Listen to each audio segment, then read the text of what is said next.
The New York Times put out its list of the 100 greatest films of the 21st century, but we're not going to watch 100, we're going to watch the top 30. So join us on this journey as we watch 30 films in 30 days.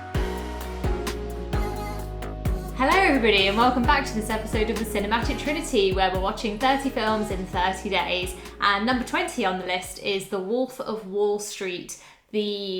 I haven't thought of my plot description before we started filming this, but the film, directed by Martin Scorsese, based on the memoir of Jordan Belfort, who was a notorious stockbroker on Wall Street and basically scammed a load of people out of a load of money. And this was essentially the story of how he did that, basically.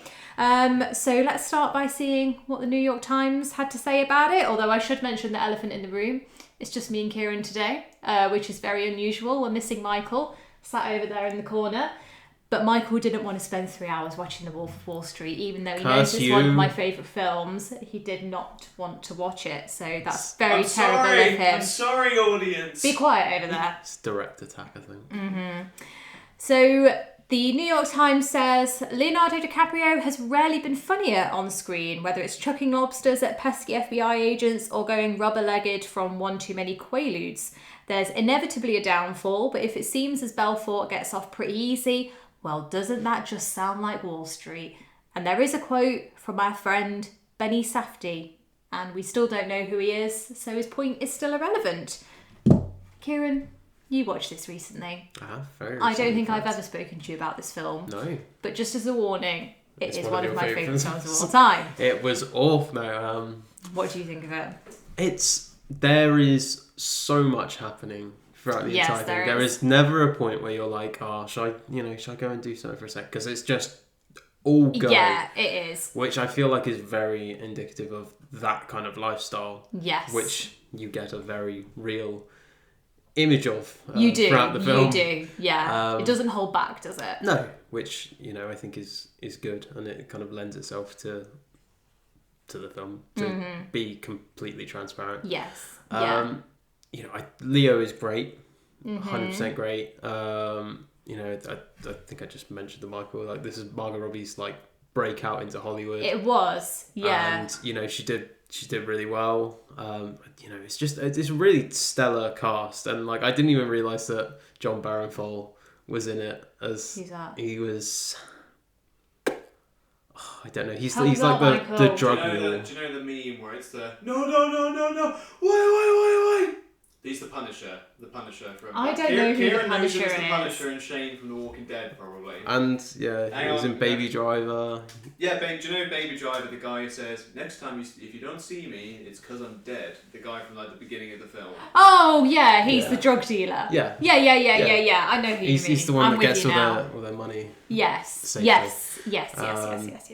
I'm with you. But yeah, yes. I mean, there's so many people in it, and it was really enjoyable to watch. What do you think about the length of it? Did it feel like 3 hours?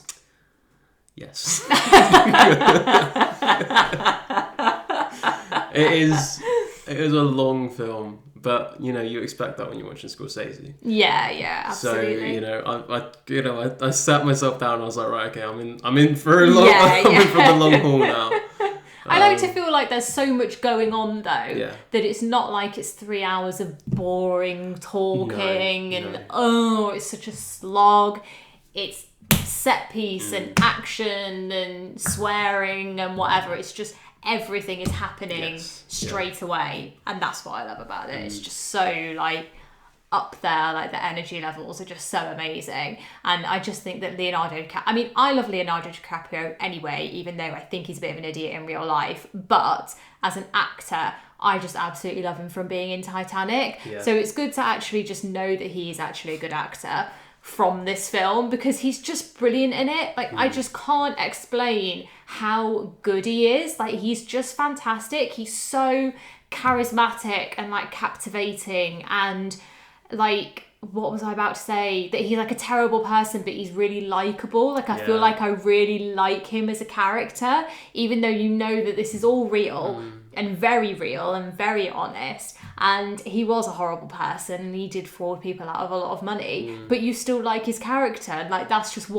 that's how people like that end up scamming so many people because they're so likable. You end up trusting them. Honestly, it's like while I was watching it and I was getting towards the end, I was like, oh, I feel bad for him a little bit, and then I stop and think, and I'm like, hold on a minute, I shouldn't be feeling bad for him at all. But that's the problem with like people that has like so much charisma and like, you know, manage to do that. You do feel more like empathetic towards them because you feel like you like them. You've come to like this character in spite of like all of the crap they've done. Exactly. So it's kind of like an insight into like human psychology and things like that. It definitely is. No, honestly, the whole thing is just absolute genius, and it's just so like iconic. And as I say, this is one of my favourite films of all time, and I can watch it like anytime. Like, I've watched it so many times, and the fact that it is 3 hours just does not bother me for 1 second of the film, because I just love it so much. In fact, I watched it when I had an interview, one of my many interviews that didn't go well.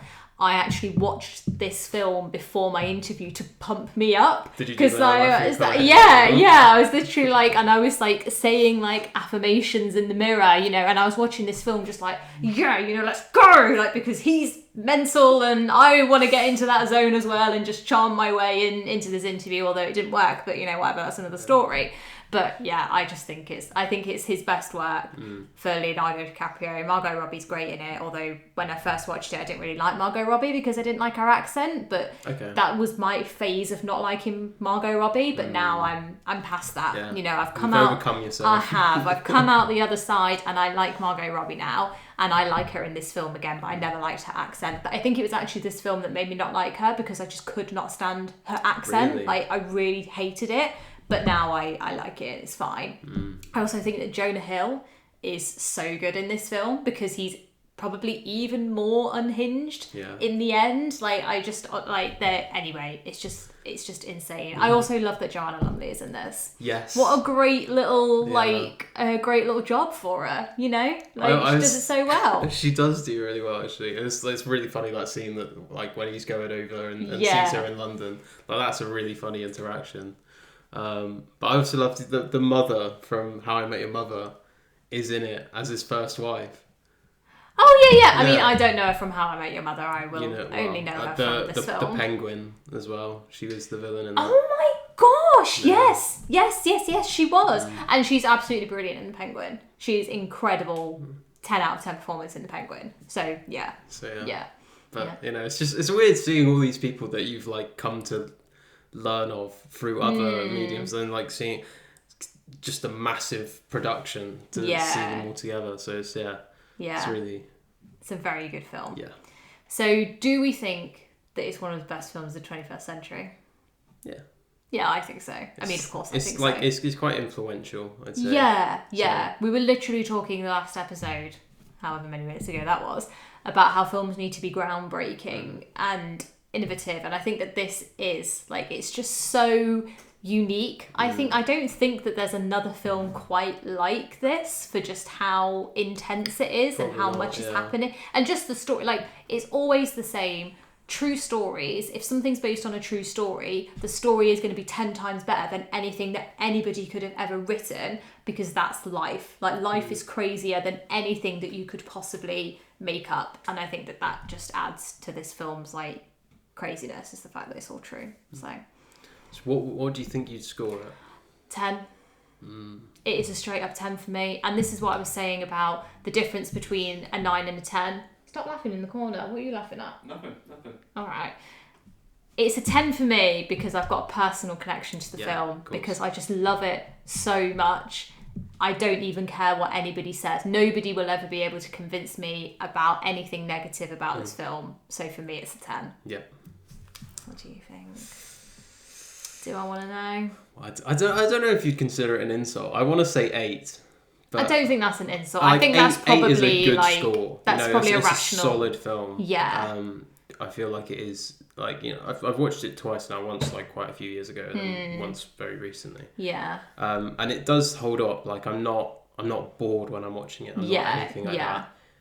I just don't have like the personal connection. Yes. Which you have, which is like, for a lot of the films which I have in my 10s, it's, you know, I've enjoyed it fundamentally from a filmmaking, cinematic, everything like that kind of standpoint, but also it's given, like, it's really resonated with me personally. Yes, yeah. And, you know, it has to break those two places for me to kind of really consider it definitely a 10 and to some extent a 9. But I mean, it is just it's a really good film, you know. It does deserve to be in the greatest of the 21st century. And you know, it's a must watch for everyone. 100%. Yeah, 100%. And DiCaprio should have won an Oscar the year that he was nominated. I know. I'm pretty sure. I don't know what. I think he lost to Matthew McConaughey. Dallas Buyers Club. Yeah. I've never seen that film, but I know that that's criminal. Like, I don't even need to see that film. I know that it's criminal, and DiCaprio should have. And then he won for The Revenant. Stupid. Yeah, I always find that a bit funny. Like, of all the films that he could have won for, like, I would say he'd have like a good shot at an Oscar for Django Unchained, because he was really good in that as well. Yeah, I really enjoyed that film, and he was very good in this. Yeah.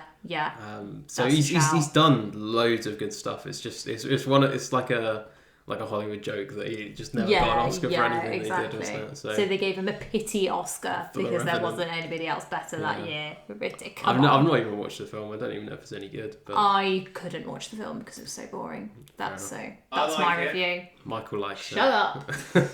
I like Tom Hardy though, so that's my thing. I like Tom Hardy. He likes Tom Hardy. Alright, whatever. Your opinion is invalid in this episode. Anyway, that's been us talking about The Wolf of Wall Street. Join us tomorrow. Join us tomorrow for number 19, whatever that may be. But thank you very much for watching this episode.